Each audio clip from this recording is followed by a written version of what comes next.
বৃশ্চিক রাশি, বৃশ্চিক লগ্ন, স্করপিয়ান সাইন জাতক জাতিকাদের ক্ষেত্রে 2026 সালের 11 মে টু 24 জুন, অর্থাৎ 11 মে থেকে 24 জুন একটানা প্রায় 45টি দিন মঙ্গলের গ্রহগত গোচরের কারণে, মঙ্গলের স্বক্ষেত্রে স্বগৃহে গোচরের কারণে আপনাদের ক্ষেত্রে ঠিক কী কী গুরুত্বপূর্ণ পরিবর্তন সম্পাদিত হতে চলেছে সে বিষয়ে প্রতিবেদনে আমরা বিস্তারিত আলোচনা করব গ্রহগত নক্ষত্রগত গোচরের ছক ধরে। এবং বৃশ্চিক রাশির জাতক জাতিকাদের মধ্যে যারা বিশাখা, অনুরাধা এবং জ্যেষ্ঠা নক্ষত্রের জাতক জাতিকা, নক্ষত্রগতভাবে আলাদাভাবে আলোচনায় আমরা থাকব। দেখুন, প্রায় 1.5 বছর পর, ঠিকই শুনছেন, প্রায় 1.5 বছর পর মঙ্গল কিন্তু মেষ রাশিতে গোচর করছে, স্বগৃহে গোচর করছে, আপনাদের রাশির মালিক, আপনাদের রাশিধিপতি। আর বর্তমানে আপনাদের শনি 7.5 ঢাইয়া দুটিই কিন্তু চলছে না। তাহলে মঙ্গলের এই স্বক্ষেত্রে গোচর আপনাদের রাশিধিপতির এবং আপনাদের রাশিতে পূর্ণ দৃষ্টি আপনাদের জীবনকে প্রবলভাবে কিন্তু মহিমান্বিত করতে চলেছে। স্কিপ না করে পুরোটাই শুনুন যদি ভিডিওটির প্রকৃত মর্মার্থ আপনারা উপলব্ধি করতে চান। পরিশেষে যেমন প্রতিকার নিয়ে আলোচনায় থাকি তেমনটি তো আছি। আলোচনাটি কিন্তু ইন জেনারেল হবে, অর্থাৎ এই পৃথিবীতে যতজন বৃশ্চিক রাশির জাতক জাতিকা আছেন আলোচনাটি তাদের প্রত্যেকের জন্য। আপনি চাইলে আপনার ব্যক্তিগত গণনা এনি টাইম আমাদের দ্বারাই করাতেই পারেন। এর জন্য স্ক্রিনে কিন্তু আমরা নাম্বার দিয়ে থাকি। শনিবার রবিবার অফিসে এসে সামনাসামনি ফেস টু ফেস সাক্ষাৎ আপনারা করতেই পারেন, অথবা over phone any time consultancy আপনারা নিতেই পারেন। তো চলুন আলোচনায় প্রবেশ করা যাক। বৃশ্চিক রাশি, বৃশ্চিক লগ্ন, স্করপিয়ান সাইন জাতক জাতিকারা কালপুরুষের রাশিচক্র অনুযায়ী 8তম রাশির আন্ডারে আপনারা পড়েন। আপনাদের রাশিধিপতিকে গ্রহদের সেনাপতি মঙ্গল। আর স্ক্রিনে আপনারা যে চারটি দেখতে পাচ্ছেন এটি বৃশ্চিক রাশির জাতক জাতিকাদের 2026 সালের 11 মে আপনাদের গ্রহগত গোচরের ছক ঠিক এমনটি কিন্তু দেখাবে। এখানে দেখুন, মঙ্গল আপনাদের কিন্তু রোগঋণ শত্রুভাবের অধিপতি, তিনি স্বগৃহে গোচর করছেন। ওখানে এক লেখা থাকলেও গুলিয়ে ফেলবেন না, যেখানে মঙ্গল সূর্য বুধের সাথে বসে আছে এক লেখা থাকলেও ওটিই কিন্তু আপনাদের 6th হাউস, রোগ ঋণ শত্রুর ভাব। আর মঙ্গল কে? মঙ্গল গ্রহদের সেনাপতি, মঙ্গল যুদ্ধের দেবতা। মঙ্গল মানেই আমাদের রক্ত সম্পর্কিত ব্যাপার, অর্থাৎ high blood pressure, low blood pressure, শ্বেত রক্তকণিকা, হিমোগ্লোবিন। মঙ্গল মানেই আমাদের বোন ডেন্সিটি, আমাদের হাড়গোড়, আমাদের ক্যালসিয়াম, সবই মঙ্গলের ডিপার্টমেন্ট মেডিকেল অ্যাস্ট্রোলজি ওয়াইজ। আবার কেরিয়ার ওয়াইজ দেখতে গেলে কিন্তু সোলার ইন্ডাস্ট্রি, এনার্জি ইন্ডাস্ট্রি বা স্টিল ইন্ডাস্ট্রি, এর সাথে সাথে অটোমোবাইল ইন্ডাস্ট্রির কিছু কিছু part, IT sector, real estate, জমি বাড়ি, বা এ সময় কিন্তু অবশ্যই বলবো যে পুলিশ প্রশাসন, ডিফেন্স বা আর্মি যে ডিপার্টমেন্টটা আছে, বা স্পোর্টস খেলাধুলোর জগৎ, ফার্মাসিউটিক্যাল ইন্ডাস্ট্রি, বা যারা মেডিকেল রিপ্রেজেন্টেটিভ আছেন, networking, marketing, sales, manufacturing industry, crypto market, এ সবই কিন্তু মঙ্গলের ডিপার্টমেন্টের আন্ডারেই পড়ে। তাহলে যেহেতু মঙ্গল কিন্তু স্বগৃহে গোচর করেছে, তাহলে প্রতিটি ক্ষেত্রেই কিন্তু আমরা একটা সার্টেন রাইজ পরিলক্ষিত করব। এই প্রতিটি ক্ষেত্রেই কিন্তু একটা উত্থান আমরা পরিলক্ষিত করব, বা এই প্রতিটি ক্ষেত্রেই কিন্তু অত্যন্ত ভলাটাইলও হতে চলেছে। এ বিষয়ে কিন্তু কোনো সন্দেহের অবকাশ নেই। একই সাথে এ সময় কিন্তু মঙ্গলকে যদি দেখা যায়, তাহলে মঙ্গল কিন্তু এটি দেবগ্রহ হওয়া সত্ত্বেও যে অত্যন্ত নৈসর্গিকভাবে শুভগ্রহ এমনটি কিন্তু বলা যায় না। আর মঙ্গলের তিনটি দৃষ্টি আছে, মঙ্গলের চতুর্থ দৃষ্টি, সপ্তম দৃষ্টি এবং অষ্টম দৃষ্টি। এই দৃষ্টিগুলি চার্টের বিভিন্ন স্থান অনুযায়ী কিন্তু বিভিন্ন প্রভাব নির্ধারিত করে থাকে। তাহলে মঙ্গল বর্তমানে কিন্তু অশ্বিনী নক্ষত্রে গোচর করাকালীন আপনাদের রোগঋণ শত্রুরভাবে গোচর করবে। এ সময় কিন্তু মঙ্গলের কারণে যে সমস্ত বৃশ্চিক রাশির জাতক জাতিকারা বর্তমানে বেকার যুবক যুবতী আছেন, 11 মে থেকে 24 জুনের মধ্যে 100% আপনাদের নতুন চাকরি বা নতুন কর্মসংস্থানের যোগ প্রবল আকারে পরিলক্ষিত হচ্ছে। শত্রুপক্ষের দমন আপনারা এ সময় করতে সক্ষম হবেন। যারা দীর্ঘদিন ধরে বিভিন্ন ধরনের রোগ শোকে ভুগছিলেন, সঠিক মেডিসিন পাচ্ছিলেন না, সঠিক চিকিৎসা হচ্ছিল না, সেখান থেকেও কিন্তু আপনারা রিলিফ পেতে চলেছেন। স্বামী স্ত্রী আপনাদেরও শরীর স্বাস্থ্যের উন্নতি হতে চলেছে। যারা দীর্ঘদিন ধরে লোন বা ঋণের জন্য খাটাখাটনি করছিলেন ভাগ্যবান প্রমাণিত হবেন।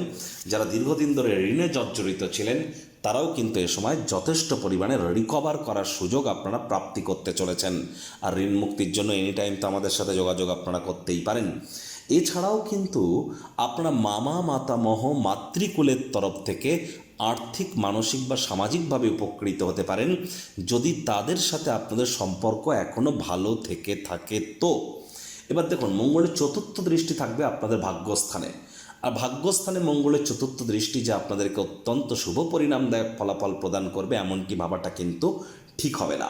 তবে হ্যাঁ, 2 জুন, জুন মাসের 2 তারিখের পর, জুন মাসের 2 তারিখের পর কিন্তু যখন গুরু উচ্চস্থ হবে আর মঙ্গলের দৃষ্টিও গুরুর উপরে থাকবে, জুন মাসের 2 তারিখের পর থেকে 24শে জুন পর্যন্ত ভাগ্য আপনাদেরকে পূর্ণ সঙ্গ প্রদান করবে।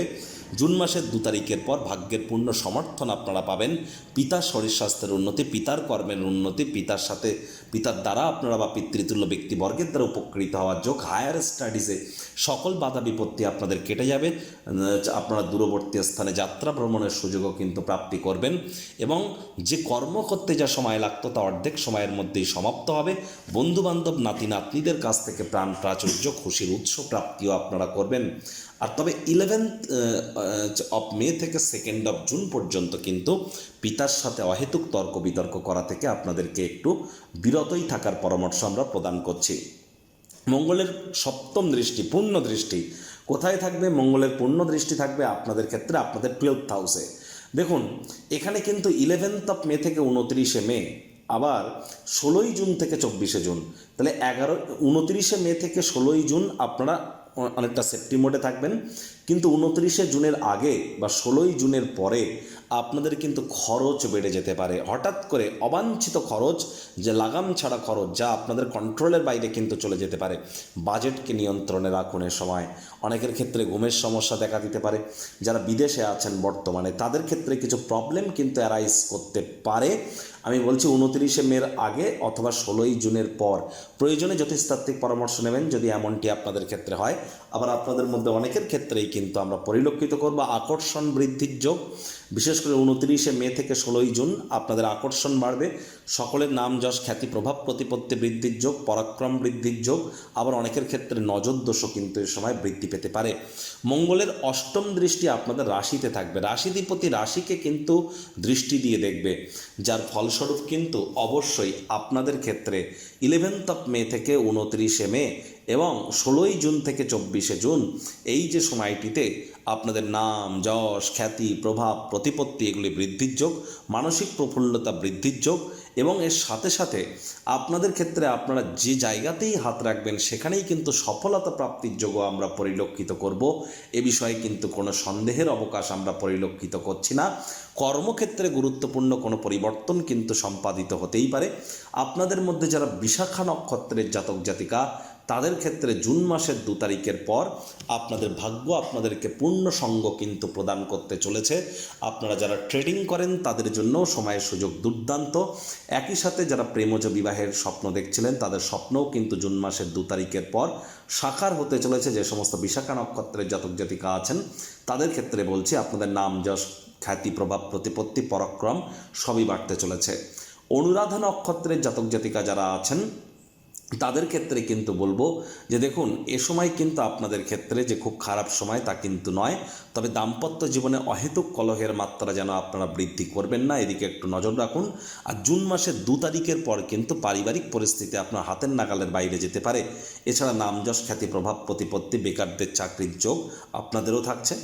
জ্যেষ্ঠা নক্ষত্রের জাতক জাতিকাদের 15 তারিখ পর্যন্ত সময় কিন্তু খুব একটা ভালো নয়। 15 তারিখের পর আপনাদের তুলনামূলক পরিস্থিতি আগের তুলনায় একটু হলেও কিন্তু বেটার পরিগণিত হবে। তবে এ সময় কিন্তু আপনাদেরকে নজর রাখতে হবে জ্যেষ্ঠা নক্ষত্রের জাতক জাতিকাদের মেজাজ যাতে গরম না হয়, হুটহাট করে কিন্তু রেগে যেতে পারেন। রাগ কিন্তু স্বল্প পাগলামির একটি রূপান্তর মাত্র, মাথায় রাখুন। আর এ সময় হার্ডওয়ার্ক কঠোর কায়িক পরিশ্রমের কোনো বিকল্প কিন্তু নেই। আর দেখুন, যখন মঙ্গল এখানে কিন্তু প্রবেশ করবে শুক্রের নক্ষত্র ভরণী নক্ষত্রে 29শে মে থেকে 16ই জুন, এই সময়টিতে কিন্তু কোনো প্রকার নজর দোষ থেকে আপনাদেরকে বাঁচতে হবে। বিশেষ করে যাদের জন্মছকে মঙ্গল শুক্রের কম্বিনেশন আছে বা যাদের জন্মছকে শুক্র রাহুর কম্বিনেশন আছে। এবার দেখুন, ভারতবর্ষের পরিপ্রেক্ষিতে ভারতবর্ষের জন্মছকেও কিন্তু, অর্থাৎ ভারতবর্ষের যে ডেট অফ বার্থ 14 অগস্ট 1947, তাহলে ভারতবর্ষের যে ডেট অফ বার্থ ওয়াইজ কিন্তু ভারতবর্ষের চার্টেও বর্তমানে মঙ্গলের মহাদশা চলছে। আর মঙ্গলের সক্ষেত্রে গোচর ভারতবর্ষের চার্টের পরিপ্রেক্ষিতে এ সময় কিন্তু অবশ্যই ইন্ডিয়ান শেয়ার মার্কেটে একটা বুম আসতে পারে, ভলাটাইলিটিও বাড়বে। আর এই সময় ক্রিপ্টো মার্কেটেও কিন্তু একটা সার্টেন রাইজ এবং ভলাটাইলিটি বাড়তে চলেছে। একই সাথে আমি যে সমস্ত সেক্টরগুলি আগে বলেছি সেখানে ইনভেস্ট করলে লাভান্বিত হবেন। একই সাথে আপনাদেরকে বলবো এই সময় কিন্তু যুদ্ধ রব পুনরায় শুরু হবে এবং ভারতবর্ষের ভিতরেই কিন্তু কিছু সিভিল ওয়ার এবং আকাশপথ এবং সড়ক পথে কিন্তু কিছু প্রিকশন, যারা বিশেষ করে বর্ডার এরিয়া সীমান্তবর্তী এলাকা, অরণ্যবর্তী এলাকা এবং সমুদ্র তীরবর্তী এলাকায় বসবাস করেন তাদেরকে অত্যন্ত প্রিকশন নিয়ে কিন্তু চলতে হবে। মাত্রা অতিরিক্ত ঝড় ঝামটা সাইক্লোনের যোগও কিন্তু এ সময় পরিলক্ষিত হচ্ছে, একটু প্রিকশন নিয়ে চলতে হবে। হঠাৎ করে ওয়েদার কিন্তু রাইজ হতে চলেছে, হঠাৎ করে গরম কিন্তু মাত্রা অতিরিক্ত বৃদ্ধি পেতে পারে, যার কারণে সানস্ট্রোক থেকেও আমাদেরকে সাবধান থাকতে হবে। আর যাদের ড্রাইভার নাম্বার 4, 7 অথবা 8, দেখুন সংখ্যাতত্ত্ববিদ্যা অনুযায়ী 4 মানে রাহু, 7 মানে কেতু, 8 মানে শনি। আপনি বুঝবেন কি করে সংখ্যাতত্ত্ববিদ্যা অনুযায়ী আপনার জন্ম সংখ্যা কত? যে কোনো মাস যে কোনো বছরের 4, 13, 22, 31 তারিখে জন্মগ্রহণ করলে জন্ম সংখ্যা 4, 7, 16, 25 তারিখে জন্মগ্রহণ করলে জন্ম সংখ্যা 7, 8, 17, 26 তারিখে জন্মগ্রহণ করলে জন্ম সংখ্যা 8। তাহলে ইমিডিয়েট জ্যোতিষতাত্ত্বিক পরামর্শ আপনারা গ্রহণ করুন। প্রতিকার স্বরূপ আলোচনা করতে গিয়ে আপনাদেরকে বলবো, স্ক্রিনে আপনারা দেখতে পাচ্ছেন বৃহস্পতির বীজ মন্ত্র ওম গ্রাং গ্রিং রং সগুরাবে নামা। সকাল দুপুর সন্ধ্যা 3 বেলায় বৃহস্পতির বীজ মন্ত্র আপনারা 108 বার করে জপ করুন। আর হ্যাঁ, যারা দীক্ষা নেননি ইমিডিয়েট দীক্ষা নিন। বাড়ির কোনো অংশে ঝুল ময়লা জমতে দেবেন না, পিঁপড়েদেরকে যেন মারবেন না। আর চেষ্টা করুন যতটা সম্ভব শ্রমিক সম্প্রদায় বয়োজ্যেষ্ঠ মানুষজনদেরকে সম্মান আপনারা প্রদান করতে পারেন। সরকারি চাকরিজীবী, রাজনীতিবিদ, নেতা, মন্ত্রী এবং যারা প্রাইভেট সেক্টরে অ্যাডমিনিস্ট্রেটিভ লেভেলে কাজ করেন প্রয়োজনে জ্যোতিষতাত্ত্বিক পরামর্শ আপনারা গ্রহণ করুন।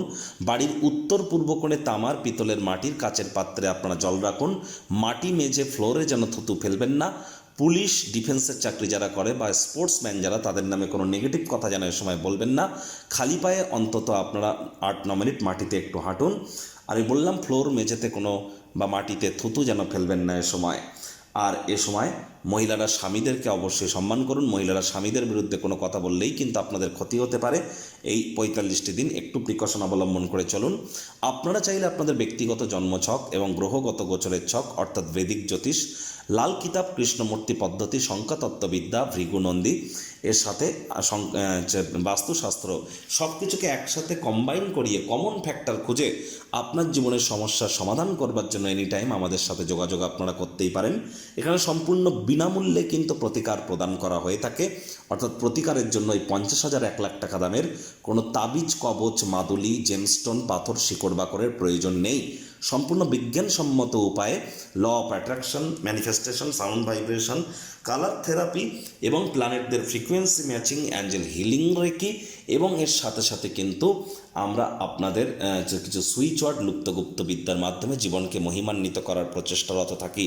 এনি টাইম যোগাযোগ করতেই পারেন। সংসারে অশান্তি, প্রেমে বাধা বা বিবাহে অনিশ্চয়তা, ব্যবসাতে ক্ষতি বা চাকরিতে ডামাডোল, অসুস্থতা, দুঃখ, দারিদ্রতা থেকে কিছুতেই রেহাই মিলছে না, পরীক্ষায় ফেল, তাহলে আর দেরি কেন? জীবনের যাবতীয় সমস্যার সমাধান করব আমরা। বাস্তুশাস্ত্র, সংখ্যাতত্ত্ববিদ্যা, লাল কিতাব, বৈদিক জ্যোতিষশাস্ত্র, কৃষ্ণমূর্তি প্রভৃতি পদ্ধতিতে জন্মছক বিচার করা হয়। প্রয়োজন অনুভব করলে স্ক্রিনে ফ্ল্যাশ হওয়া নম্বরে যোগাযোগ করতেই পারেন।